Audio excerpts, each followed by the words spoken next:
Hey Thrive students, I just want to welcome you guys to our second installment in the Stronghold series. This week, a woman's going to be presenting named Kim Watts. She's a super strong woman of God, and she's in grad school to be a therapist, so she brings a really unique perspective to this teaching on depression. And also, she happens to be my little sister. So give her a listen, guys. I'm hyped to hear what you guys think of her teaching. I'm really excited to listen to it myself. Also, she's going to be in on our Zoom call later this week. I'll get that information out to you guys here sometime this week. We didn't do a Zoom call last week because I was moving and I was just covered up with stuff to do. So we'll definitely get on top of that this week. I look forward to talking with you guys. Enjoy this message. Hey y'all, I'm Kim. As Dan mentioned, I am in school right now to be a therapist. I'm actually finishing up school, and I'm currently an intern at an office on the Northeast side. And then the other thing that you need to know about me is that I'm Dan's little sister.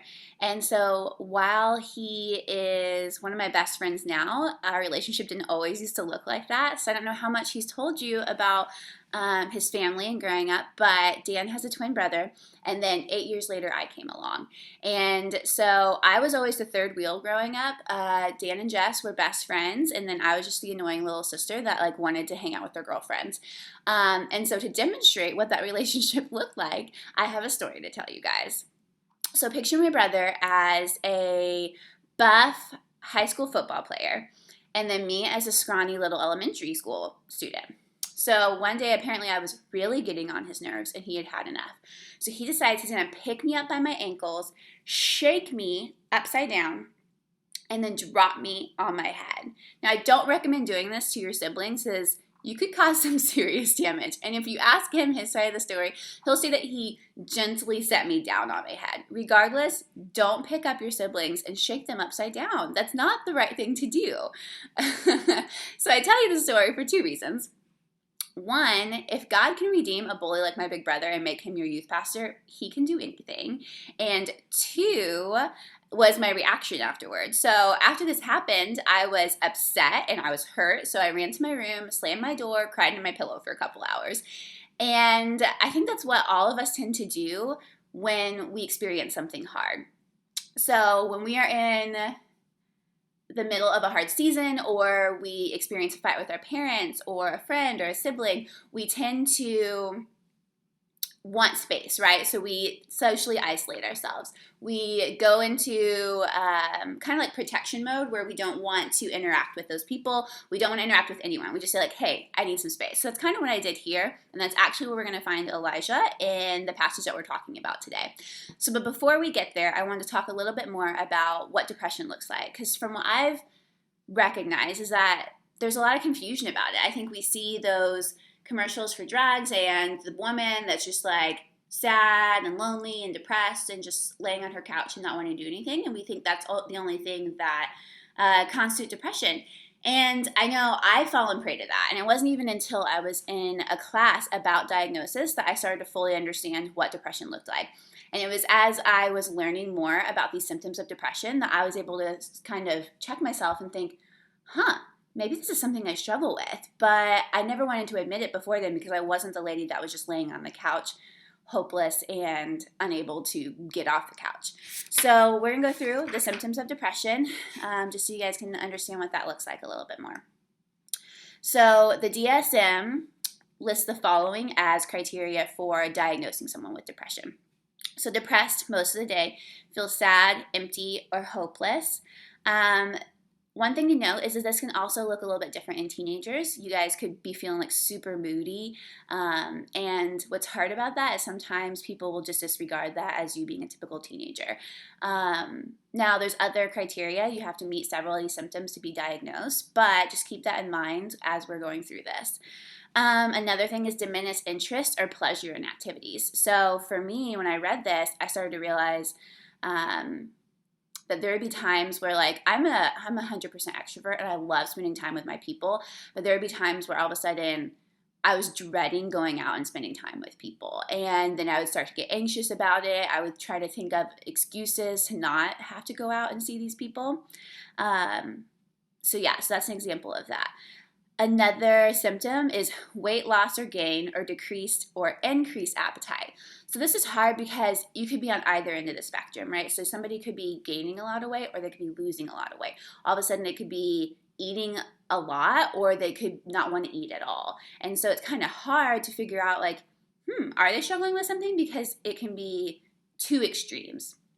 So I know like for me, what this looked like is sometimes I would like be like super snacky and all I want to do is snack. And actually, I'm a snacker just naturally. I just want to snack all day long because I love food.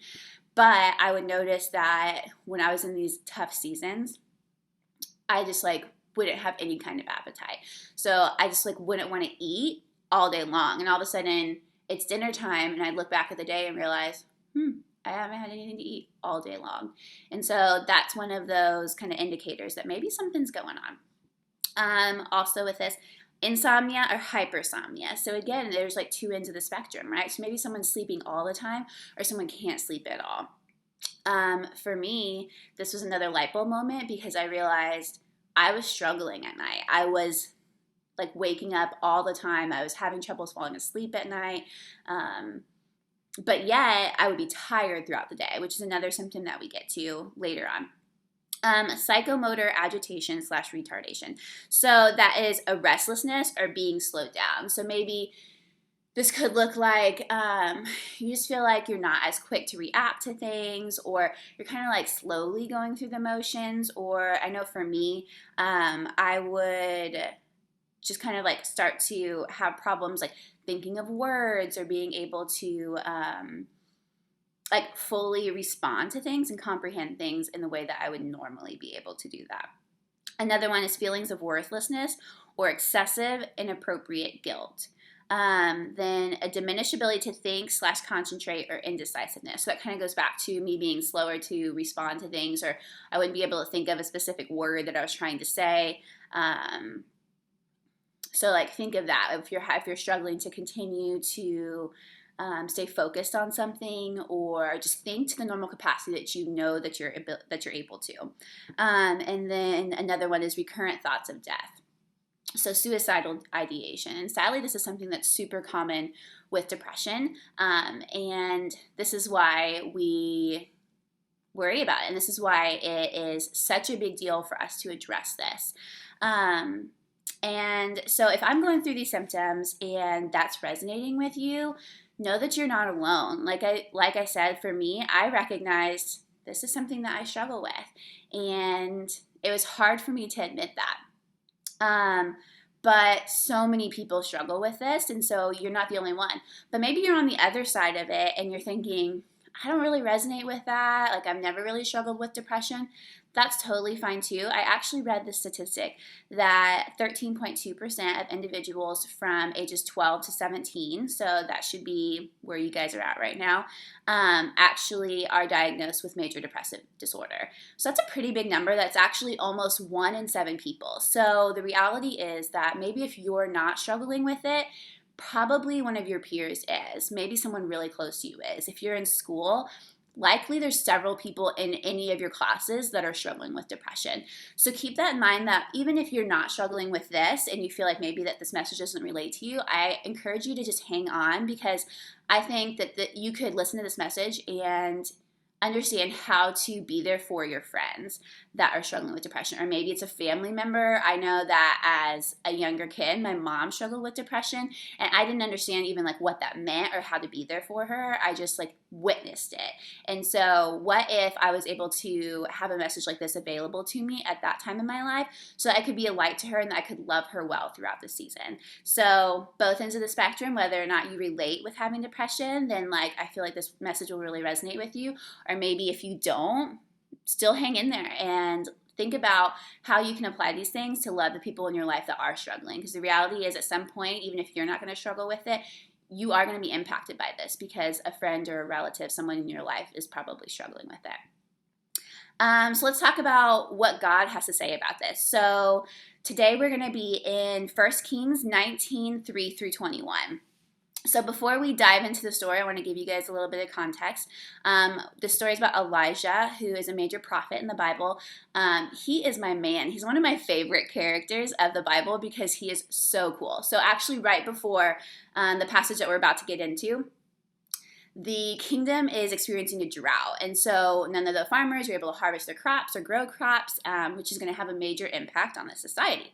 And Elijah actually prays for it to rain, and it rains. Like, how incredible is that? That he's got this such amazing connection with God that, and his powers or his prayers are so powerful that he's able to pray for rain and it rains. And then on top of that, God gives him super strength to run in front of the king's chariot to escort him back to his palace. So like, this man is like the kid off The Incredibles, running super, super fast, escorting, like running faster than the horses of the chariot to escort him back to his palace. Like, that is so cool. And I personally want superpowers to run fast because I think that would be really cool. And I want super powerful prayers that I could make it rain when I ask God to make it rain. So actually that happens right before we get into the story. So you would think that from that, he would be celebrated, right? You would think that the king would like throw a big old parade for him and everyone would all of a sudden believe in his God because, wow, like look what just happened. And you just saved the day, Elijah, with your prayers, and your God answers you and he listens to you. But sadly, that's not what happened. So what ends up happening is the king's wife, Jezebel, you might have heard of her before. She's kind of like the bad girl of the Bible in a lot of ways. So Jezebel has it out for Elijah. And she actually says that she's going to have him murdered in the next 2 days. And Elijah takes it hard. I mean, as you can imagine, right, that you're getting death threats and you just did something amazing. Well, actually, your God just did something amazing, and you are trying to prove who he is to these people, and they're not recognizing it. Instead, they just want to kill you. So Elijah takes it hard. So he fires his assistant. He then goes out into the wilderness, sits underneath a tree, and asks the Lord to take his life. Then he falls asleep. So I don't know if any light bulbs are going off into your head and you're starting to recognize some of those symptoms that we talked about earlier with depression. We've got, some social isolation happening. We've got feelings of helplessness. We've got him being sleepy. We've got suicidal ideation. All of these things are occurring. So we're starting to see something happening in Elijah here. So he falls asleep under this tree. He's woken up by an angel of the Lord who miraculously provides food next to him and tells him to eat. So he eats and he goes back to sleep. Then he's woken up again by an angel of the Lord who again provides food and tells him to eat, and because he's going to need it for the journey ahead. So Elijah eats and then goes ahead on this journey that the angel of the Lord tells him to go on. So he goes on this 40-day and 40-night journey to Mount Sinai.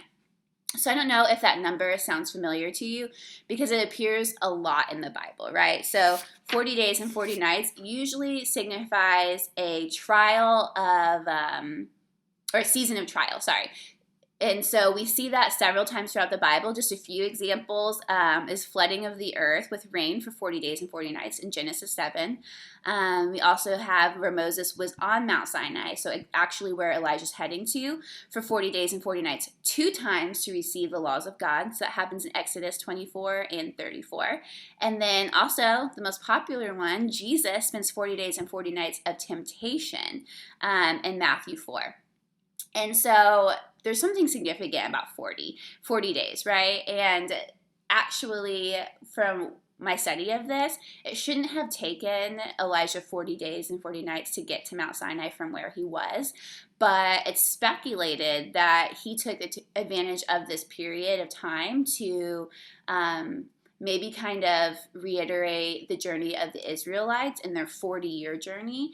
And I think that's just significant to think about the season of trial that he's in and to recognize that God didn't just immediately take these feelings away from Elijah, right? So he wanders for 40 days and 40 nights, and he's likely still experiencing these feelings of helplessness and suicidal ideation and being overly tired. And I think that happens a lot. A lot of times we want immediate relief from something, but sometimes God says, you're going to suffer through this for a little bit and experience this. And I think there's a reason behind that. So Elijah makes it to the mountain, and he finds a cave in the mountain, and guess what he does? Goes to sleep. My man's super tired, right? So he goes to sleep, and this time, instead of an angel of the Lord waking him up, he's woken up by the Lord himself. And God says to him, "What are you doing here, Elijah?"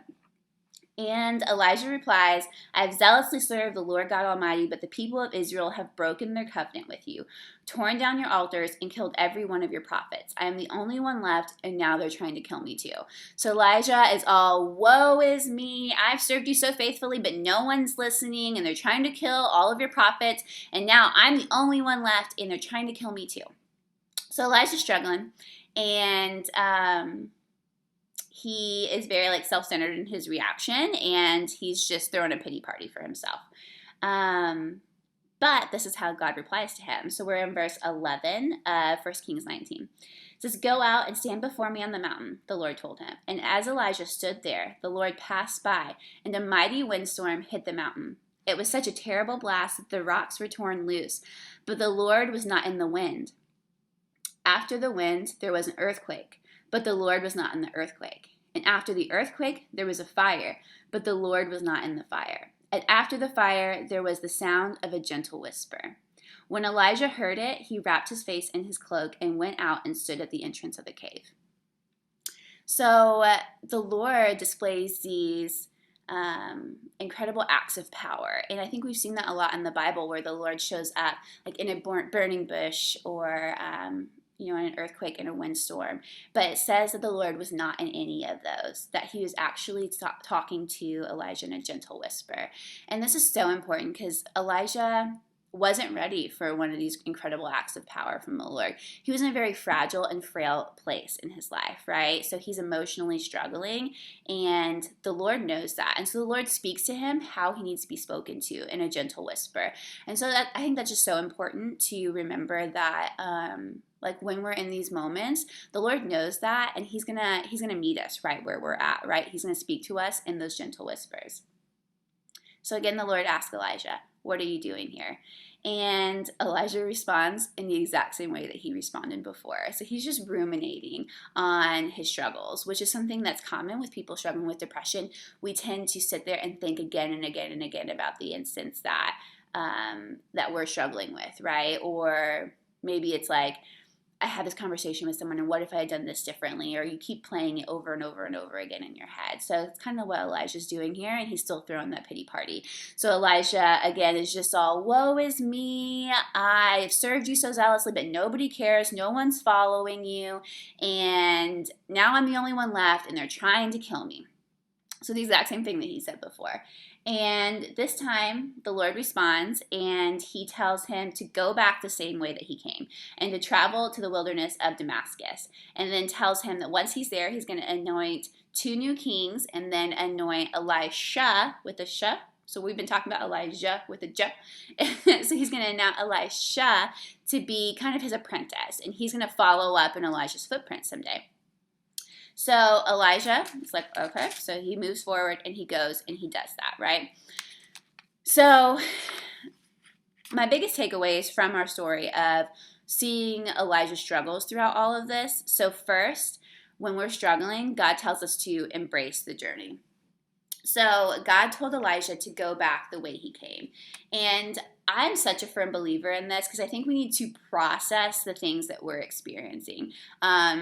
That could just be me as a future therapist that's such a firm believer in that, but I think we see evidence of that, here in the Bible and in other people's lives throughout history, the importance of that.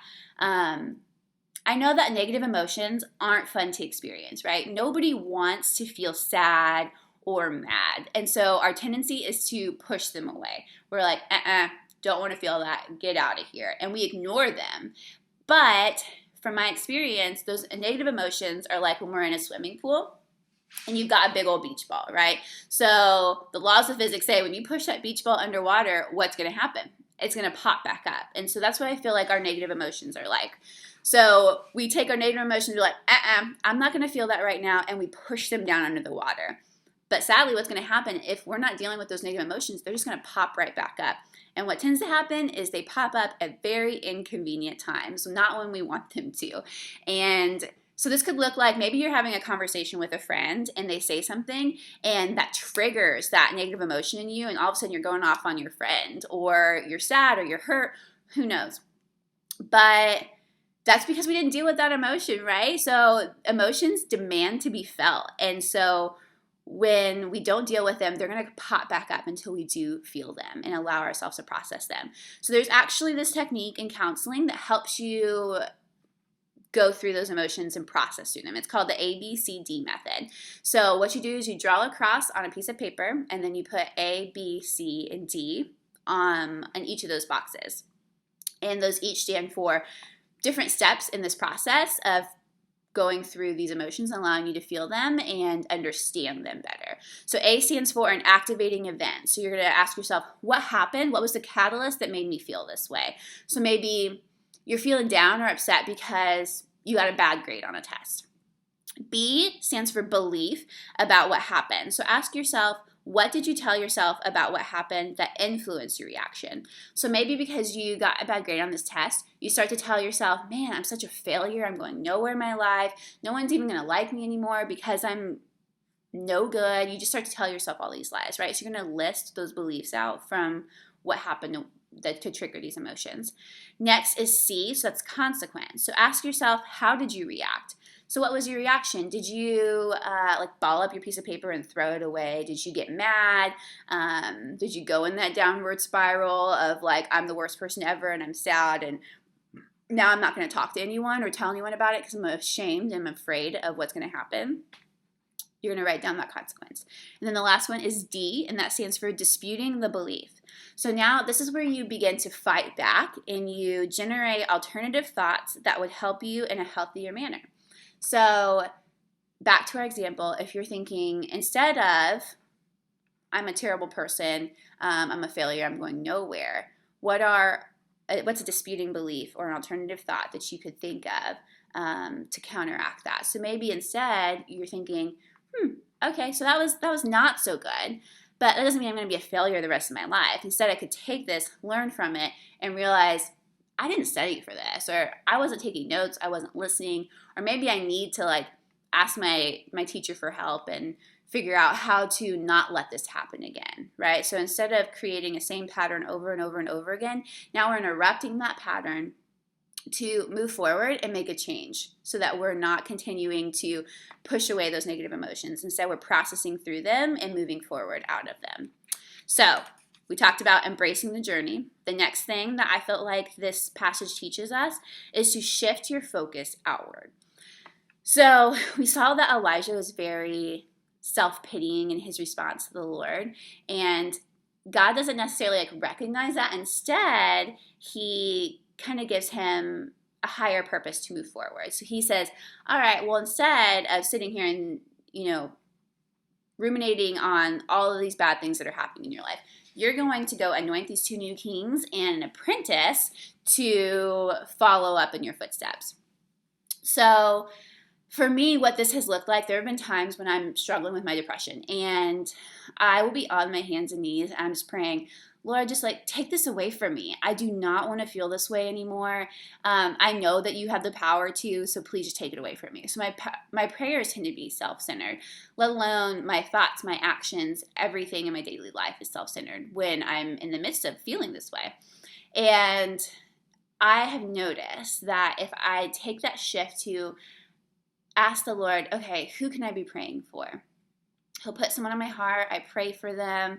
Usually that'll prompt me to reach out to them and say hey, I'm praying for you. Or maybe I will text them and say, hey, I just prayed for you and this is what the Lord put on my heart, or this is what I prayed for you. And the most encouraging thing that tends to happen a lot of times, those people will text back and be like, oh my gosh, thank you so much. I needed that. This is what's going on in my life. And then all of a sudden, I'm not focused anymore on my problems and what I've been struggling with. Instead, I'm focused on them, how I can be a light to them, how I can love them well in the season that they're in. And all of a sudden, it's totally shifting my perspective and my focus.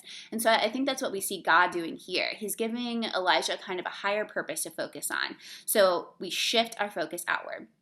So first, we embrace the journey, we shift our focus outward, and lastly, we find community. So in God's call to move Elijah forward and tells him to go anoint these kings and Elisha, he gives him community. So now Elijah's not going to be wandering alone in the wilderness. He gives him an apprentice that now he's going to teach and that's going to be there with him. So he's not alone anymore.